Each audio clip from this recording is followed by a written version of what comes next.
আসসালামু আলাইকুম। শেষ পর্যন্ত ভারত পাকিস্তান যুদ্ধ লেগেই গেল।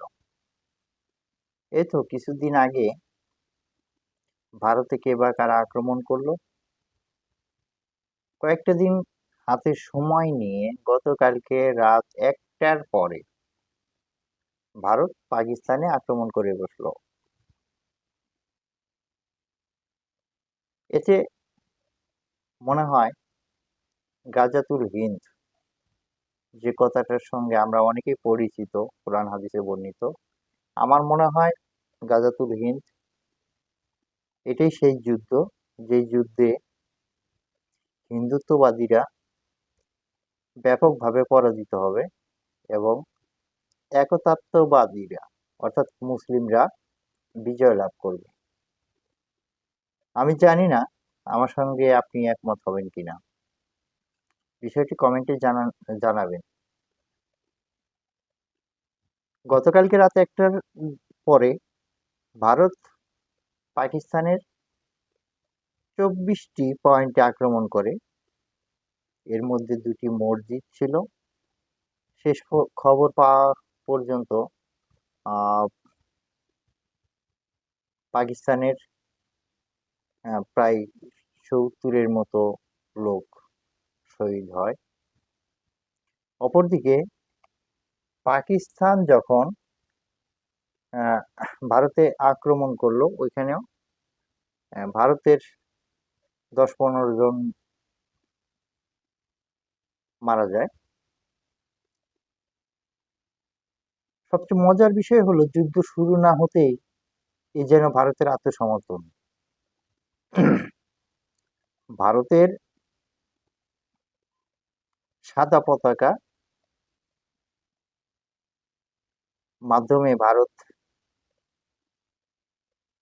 এটাই পরিষ্কার করলো যে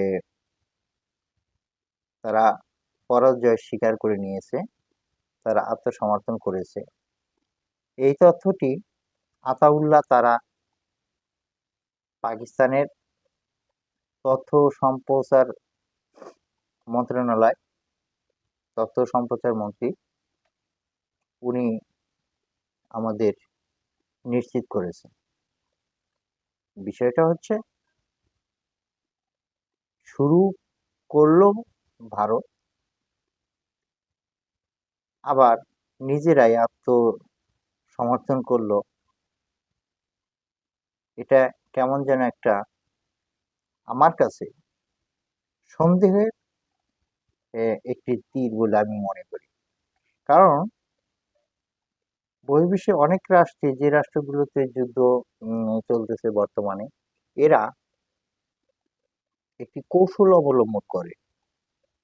সেটা হচ্ছে, ওরা যুদ্ধবিরতির কথা বলে, কিংবা সময় সাময়িক যুদ্ধবিরতি বলে, অথবা আহ, বিভিন্ন ব্যক্তির মাধ্যমে আলোচনার কথা ওরা বলে।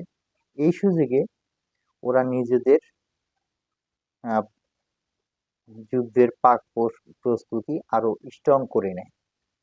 আমার মনে হয় এই বিষয়গুলো সম্পর্কে পাকিস্তানের আহ, যারা আছেন তারা বুঝবেন যে ভারতের যে পতাকা উত্তোলন এবং আত্মসমর্পণ, আহ, বা যুদ্ধের পরাজয় স্বীকার করার যে বিষয়টি, আহ, আতাউল্লাহ তারা সাহেব যেটা বললেন, এই বিষয়টি, হ্যাঁ, আর আমি যেটা বললাম, এগুলো আমার মনে হয় পাকিস্তান একটু বিশেষভাবে ভেবে চিন্তে সিদ্ধান্ত নেবেন।